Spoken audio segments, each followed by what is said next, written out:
You have big dreams of losing weight and creating a healthy, joyful life. But you find yourself craving sugar, caught up in what the scale says, and diet hopping. Dieting is the old way of losing weight. And the good news is I'm going to give you a new way of eating so you can ditch diets for good and build a healthy relationship with real food. My name is Megan Olson, certified nutrition practitioner, creator of Skinny Fitalicious, and your host of the Dish on Diets show.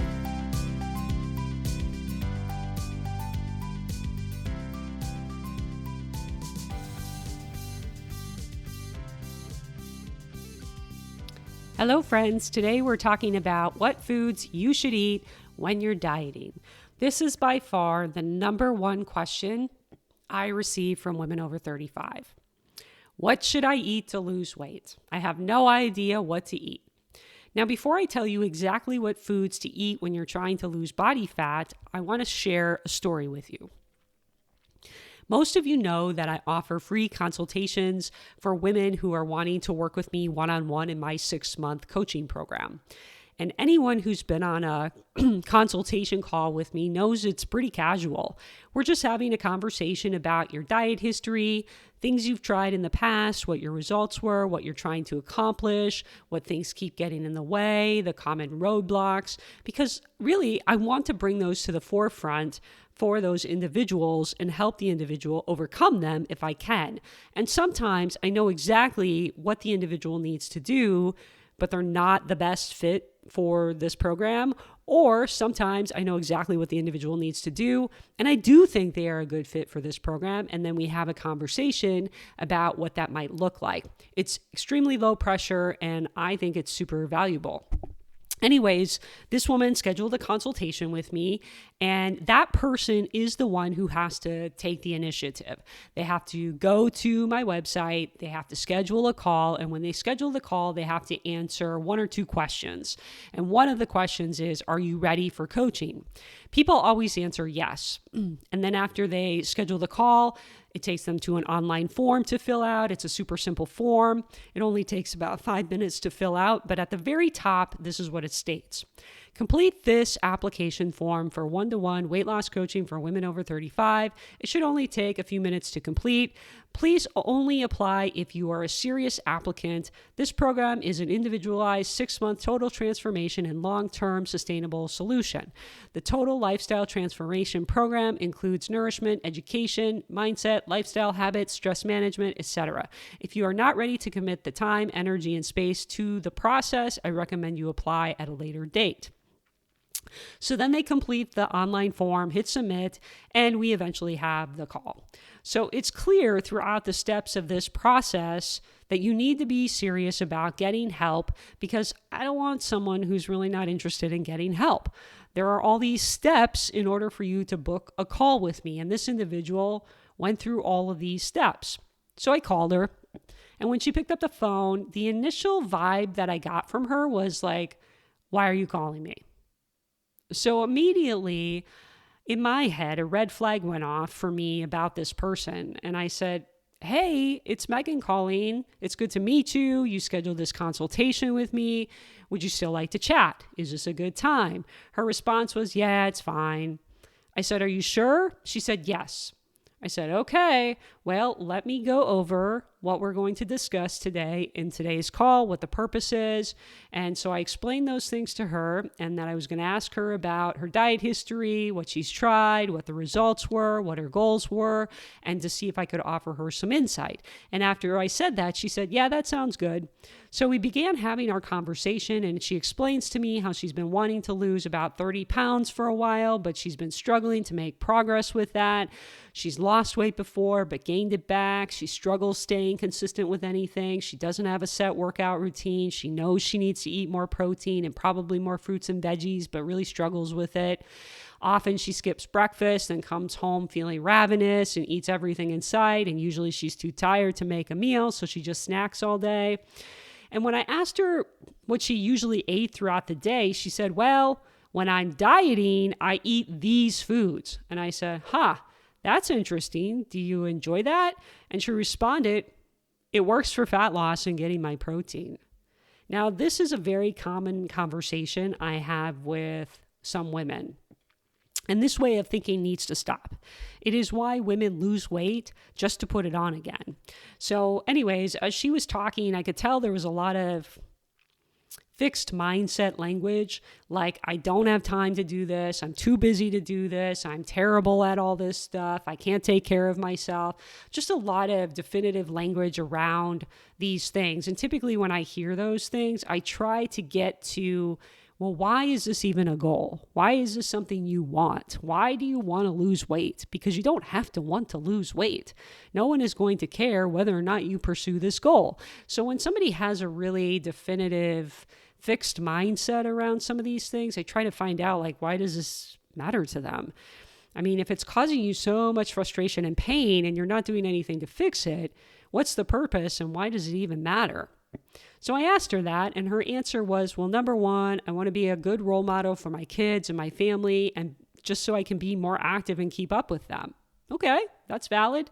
The second part she told me was that she's also pursuing a career as a nutritionist and that she felt really uncomfortable, that she's not healthy, and how is she going to be in a position to effectively coach people if she couldn't get her own health together? Okay, so that's valid too. I would say that those are pretty strong whys. It's not flimsy, it's not a flimsy why like I just want to look better in my clothes.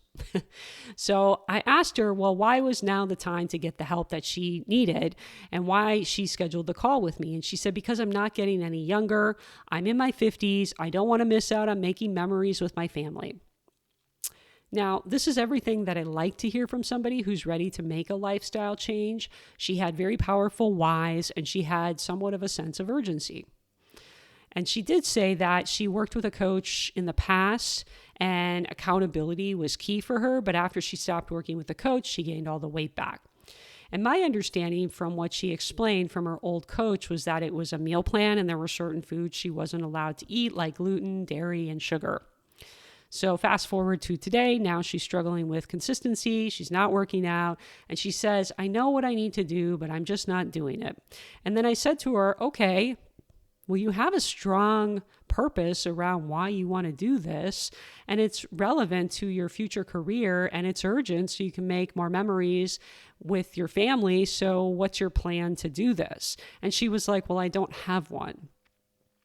And I asked her if she thought having a plan would be helpful, and she said yes. But she once again started making all the excuses. I don't have time, yada, yada, all that stuff. So there were many red flags for me. Oh, and I failed to mention too that the online form she filled out, she barely filled it out. She put an effort into filling out the online form. Like I said, this online form takes maybe 5-10 minutes maximum. It's pretty simple to fill out. And so this was a red flag for me prior to even getting on the call with her. So I told her, listen, I don't feel you're a good fit for me to work with you. I said, I'm sensing that you've got some resistance and unwillingness to change. You're saying how important this is to you, yet you are totally disinterested in actually doing it. Am I totally off here? And she said, no, I think you're right. So listen, I'm never going to try to convince somebody that they need to do anything about their health. You have the goal. You're the one who's really frustrated. You're the one spinning your wheels. You don't have a plan. You have a sense of urgency, but you're not doing anything to change it. In order to do this, you really have to reconcile in your head that everything you've been doing up to this point has gotten you to where you are now, and you have to really want to change. You really have to want to be in a different place and get out of your comfort zone. You have to do things differently to get a different outcome. In this case, the willingness to change just wasn't there with this individual. So I said to her, listen, I'm not here to lecture or to judge. I'm just giving you my feedback. You at some point have to decide what you really want. And when you decide that you really want to do this, then you have to make a commitment and follow through. And until that happens, you're always going to be playing mental gymnastics about, I know what to do. I'm not doing it. I kind of want to do it, but I have all these excuses. At some point, there has to be a commitment to doing things differently than you're doing now. Now, listen, I'm not saying this and telling you this story because she's a bad person. We're not shaming her. It is the most normal human thing in the world to want something and have your actions misaligned with the thing that you say you want. It's very normal. This is where, your values don't match your actions. But there's no difference between her and the people who are successful. The only difference is the people who are successful is that they make a commitment and they follow through. You can't say her why wasn't powerful enough either. She has a very powerful why, and there was some urgency around doing this. Her age, this new career she's working towards, and yet there's this huge wall of resistance. Here's the unfortunate thing that will likely happen for this individual. The frustration will likely continue. Her dissatisfaction will continue until she jumps into the next restrictive, quick fix, unsustainable diet, where she'll probably lose some weight quickly and gain it all back just like she has in the past. And maybe the cycle repeats forever. I truly hope not. Now, I realize that we ventured a bit off the main topic today, but I think it's important to highlight the entire conversation I had with this individual because I just want you to know you don't have to want to lose weight. You don't have to want to get healthier and fitter. You don't have to put all of this pressure on yourself to do something you don't want to do. I will say this. Most individuals I see in my nutrition practice have this idea in their mind that they have to do really hard, strict, miserable things to reach their goals. Give up all their favorite foods and sacrifice all their time for meal prepping and exercise. Many individuals also fear failing and have an all or nothing mindset. What if I do this program and don't follow through or don't get the results? What if I let myself down? So instead of doing something to change their situation, they do nothing. But the irony here is you are already letting yourself down by doing nothing. Not getting the help and support you need is letting yourself down. It's no different than staying in a toxic relationship. The relationship with the person you're with is not the relationship for you. You really want to leave them, but you're scared and you're unsure how it's going to work out. Maybe you're scared no one's ever going to love you. Scared you won't be able to support yourself. Don't know where you're going to live, where you're going to go. So you stay in the toxic relationship because you fear the unknown. Staying in the toxic relationship is no different than not getting the help and support you need. You are already letting yourself down. And this is what most individuals do. They choose the misery of certainty over the unknown. The irony is, by choosing to do nothing, you are already letting yourself down right now today. The fact that you're scared of not following through, not getting the results, scared of letting yourself down, and then that you do nothing actually means you are already choosing to let yourself down. This is a mindset reframe many individuals need to make, otherwise they just stay stuck. Anyway, I wanted to share that because I think some of you could benefit from listening and hearing that. I also think some of you can benefit from just taking a step back and thinking why do you have this goal of losing weight? Why do you keep pursuing it? Why is it so important? Because you don't have to. You can just pursue being healthier or stronger. It doesn't have to just be weight loss all the time. Okay. Anyway, on to our topic for today. Which foods you should be eating when dieting? Now notice when I talked about this individual previously, I asked her what she usually ate throughout the day. And she said, well, when I'm dieting, I eat these foods. This is always a red flag to me that the individual hasn't realized that they need to make a lifestyle transformation in order to keep weight off permanently. Which means you actually have to change your behavior in order to lose weight and keep it off forever. You can't just do a 6-month program or a 30-day diet, then go back to how you were eating, which is what most individuals do. Creating a lifestyle means you have to find foods that are enjoyable to you while including key nutrients that are healthier, that keep you fuller. It's a mindset shift from what women are used to doing every time they try to lose weight, which is just restricting everything. And it seems like there is so much confusion over what foods to eat when dieting and just this overall disconnect about what making a lifestyle change really means.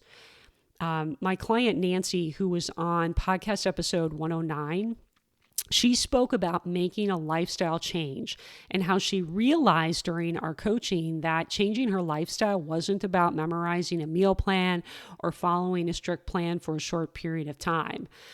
I do think many individuals think that's what it means to make a lifestyle change, but it's not. And the scary thing I've seen working with women over the last 10 years is that they are scared of eating and often will ask me for permission to eat certain foods. Can I eat this food? What do you think about this food? How much of this food can I eat? There's a lot of disordered thinking around food, and it's truly unfortunate that so many individuals are in this scenario. Listen, I'm going to make this super simple and super logical for you today. The foods you eat when you are dieting or trying to lose body fat should be no different than the foods you eat when you are maintaining your weight. The only difference should be the number of calories. Now, should you be trying to eat more nutrient-dense foods? Absolutely. Should you be focusing on getting adequate protein, fiber, fruits and vegetables, and having a structure around your meals? Yes, of course. Does that mean you have to cut everything out and be a robot clean eating person? No. So last year I did a fat loss phase, and I actually shared on my Instagram a snapshot of my food tracker of my breakfast. It was in my Instagram story, so it's no longer there, but I shared a snapshot of my food tracker of my breakfast before my calorie deficit and after my calorie deficit. And I typically eat protein oatmeal for breakfast most days with some berries, cinnamon, and flax meal.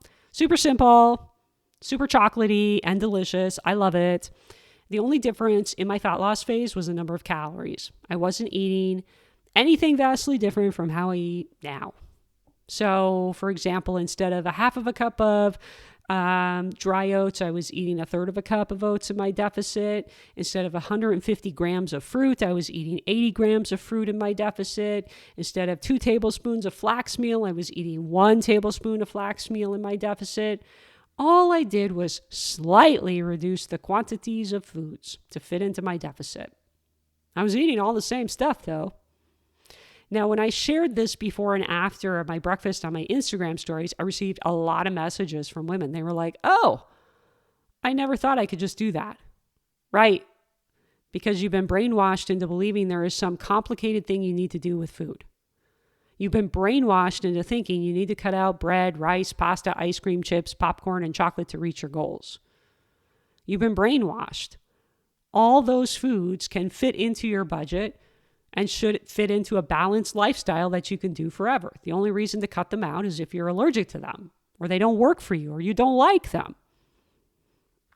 I also want to add this. Many clients I've worked with over the last 10 years struggle with having a routine with their meals, struggle with eating adequate protein and fiber, having an all or nothing mindset around their habits, good and bad thinking around food, eating for emotional reasons, and then blowing themselves up with negative self-talk and a lot of criticism. They're extremely critical of themselves and hard on themselves for not being perfect and not having mastered this yet. It's kind of like the problem really isn't what they think the problem is. Most women think they have a food problem or not knowing what to eat problem. And I've had some clients who certainly are like that. They certainly were confused about food and didn't really know what to eat. But honestly, I've had very few clients like that. Most clients, by the time they get to me, they know a lot about nutrition and food. Most of the time, the problem isn't knowing what to eat. The problem is that they keep approaching weight loss from the mindset of, I must eliminate all of my favorite foods. There's no way I could possibly eat what I currently eat and lose weight. How I eat must be wrong. I need to punish myself and be super strict, rigid, eat bland foods, eat things that are boring and flavorless, and make the process suck as much as possible so I can get results as quickly as possible. If it doesn't suck enough, I'm probably not doing it right. This is a terrible way of thinking, don't you think? But this is what I see over and over. This mindset of thinking that somehow you can't eat foods that you like and lose weight. Listen, if you want to lose weight permanently, you do actually need to change your behavior with food. There's no doubt about that. Here's some examples. Do you come home at night and binge every night? You need to change your behavior. Maybe you're not eating enough satisfying food earlier in the day. Do you do well all week long and then it's a food party on the weekend and you're eating all the food? Not being mindful? You need to change your behavior. Maybe you restrict too much during the week and allow nothing satisfying in your meals during the week, so the weekend comes and you blow yourself up. Maybe you're skipping lunch and snacking all afternoon. You need to change your behavior and actually eat a balanced lunch with protein and fiber. Maybe you keep approaching weight loss trying to cut out all the foods you think are bad only to fall off the wagon after a short period of time. You need to change your behavior.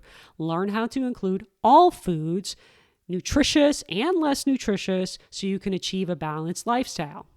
These are just some examples of behavior changes that most people need to make. But the bottom line is you need to change your behavior and likely your mindset some way, somehow to get permanent change. You can't just follow something for 30 days or 6 months and expect to keep the weight off. You're going to have to change both your thinking and your behavior. The right foods for you to lose weight are foods that you enjoy, with the slight upgrade of adding quality foods to hit your protein and fiber goals that get you into a calorie deficit. That's it. Like I said, the problem generally is not the food. It's this mindset that the foods you eat when you are dieting should be different from when you are not dieting, and it should be harder or stricter. What you eat in a fat loss phase, you should be eating the same or similar foods you eat when you are in maintenance. Now, you may need to work on improving your nutrition if you don't know how to hit your protein and fiber goals, if you're not eating any fruits or vegetables, if you are restricting fun foods, have an all or nothing mindset around food, and still think of food as good or bad or use it for emotional reasons.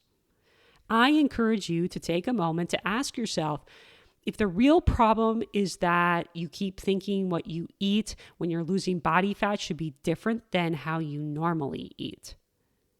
Is that the real problem? That thinking? I'm willing to bet it's this mindset that's keeping you stuck in this loop of looking for new diets, looking for new programs, looking for new books, looking for what to cut out, and relentlessly dieting over and over again and staying stuck. Like I said, I have certainly seen some individuals who are truly just confused about nutrition over the years and how to, get more nutritious foods and balance all foods. But honestly, it's been very few individuals. Mainly, it's the thinking that needs to change. We need to stop thinking we need to be these clean eating robots who only ever eat healthy foods, who never eat pizza or bread or pasta or snacks. Should you be eating more high quality nutrition, adding more protein and fiber, adding more fruits and veggies? Absolutely.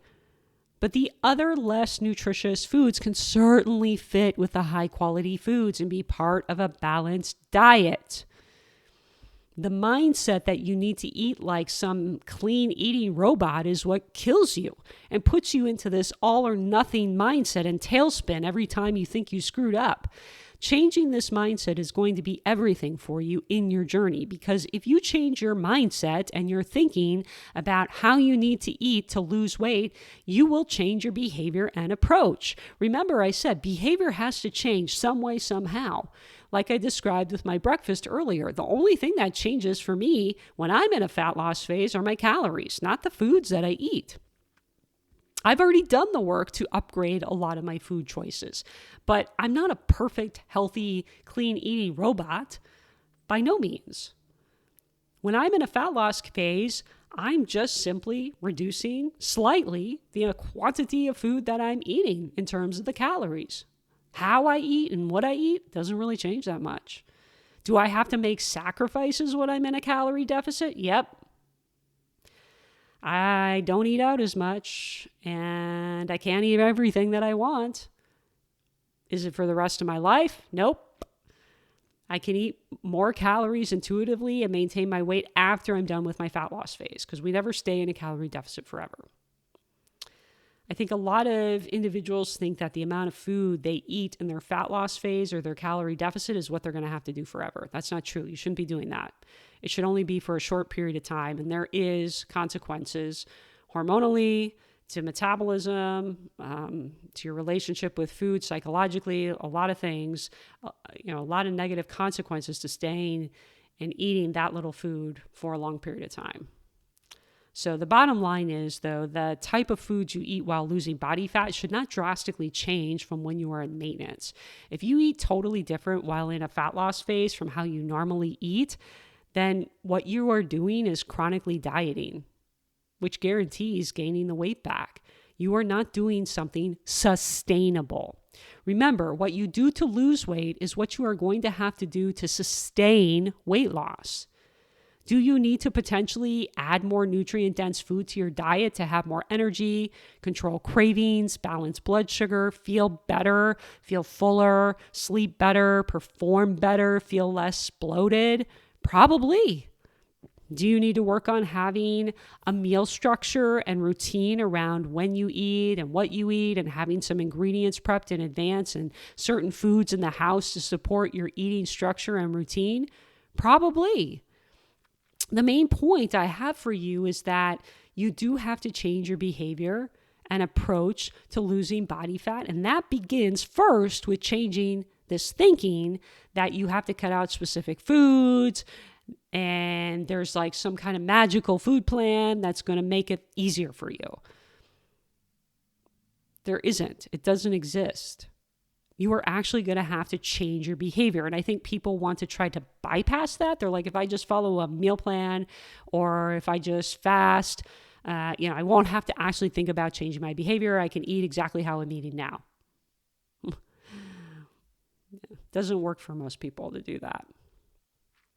When you change your thinking about foods and realize you can eat all foods and still lose body fat, and you get out of this all or nothing thinking, no longer telling yourself you just need to be more disciplined, no longer being so self-critical and thinking you failed from having a non-perfect healthy eating day, it changes everything. You get freedom. It won't feel hard and dreadful. It won't feel like you're battling yourself so hard to do this. And like the woman I mentioned to you earlier about who I had the consultation with, you will no longer feel this misery around taking care of your body, around getting healthier and just losing some body fat. That misery goes away. You get peace, you get freedom.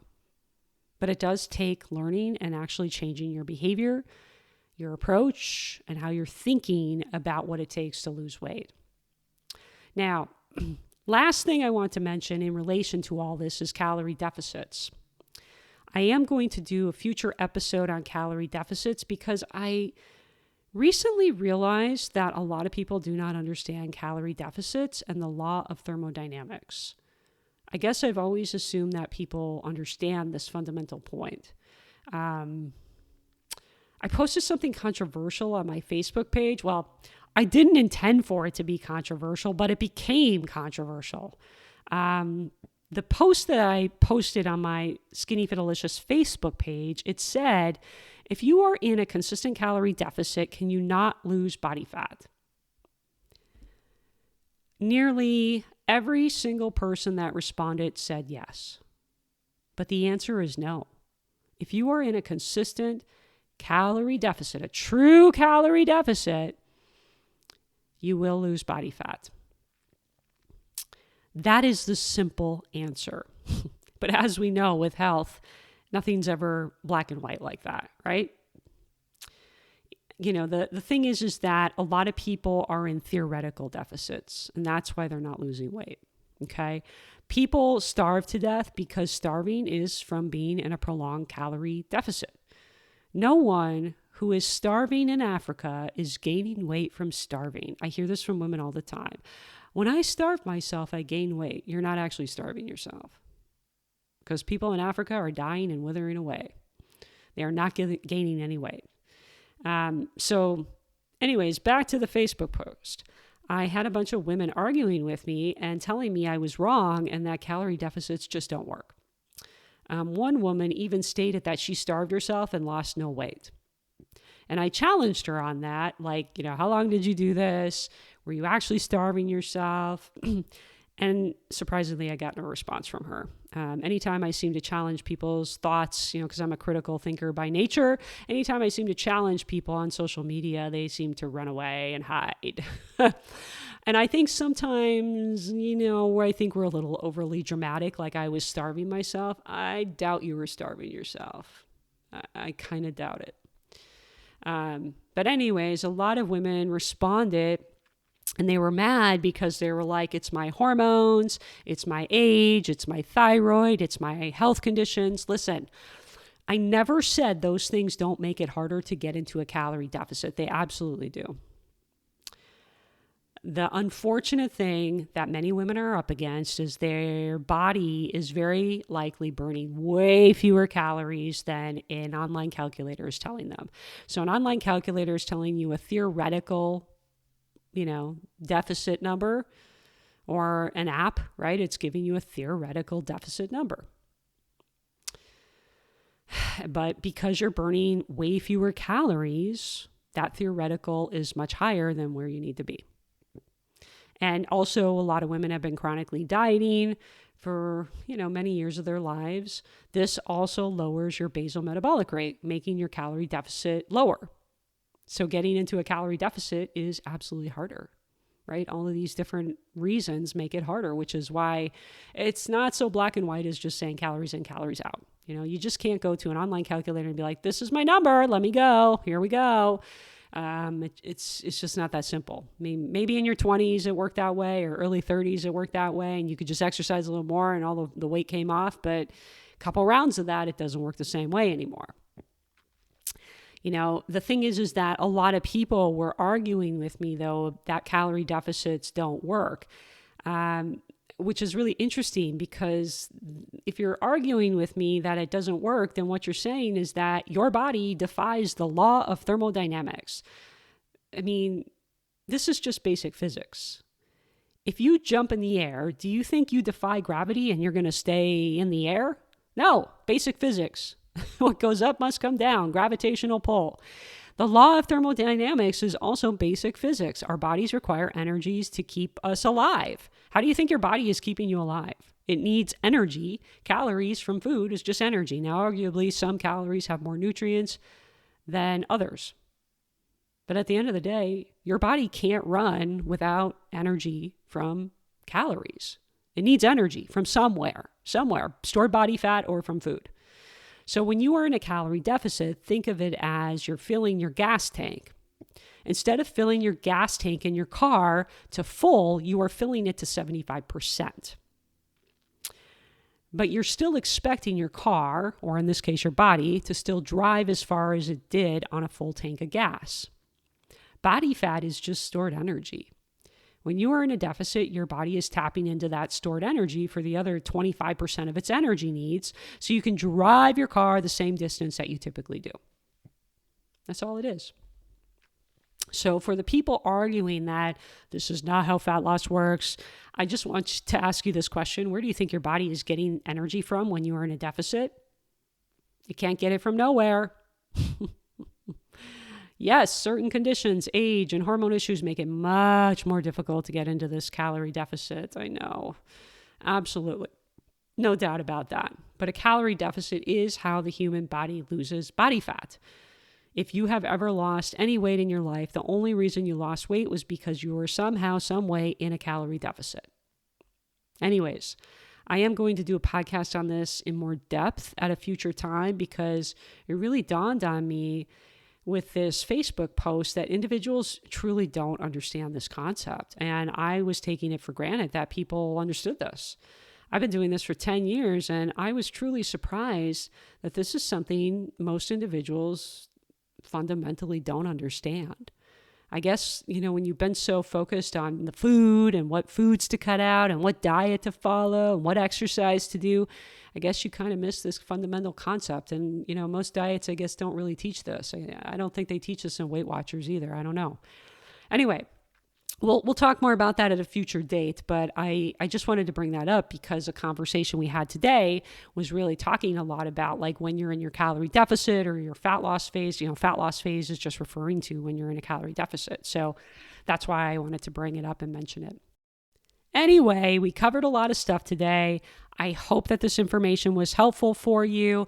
If you did enjoy this podcast today, I would please love it if you could leave the podcast a 5-star rating and review. Those ratings and reviews really do help the podcast, and it only takes a few seconds for you to do that. So if it was helpful, you learned a lot, please take a moment to leave a 5-star rating and review. I really appreciate it, and I'll talk to you soon. Hey, if you enjoyed this podcast, you have to come check out my free weight loss class. It's the 5 steps to lasting weight loss, how hormones impact weight loss, and the truth about lasting weight loss without relying on willpower, workouts, or deprivation. Click the link in the show notes to watch that free class today. And if you are a woman over 35 with 20 to 50 or more pounds to lose, schedule a free weight loss breakthrough session with me after you watch that class. And let's talk about your 20 to 50 or more pound weight loss plan.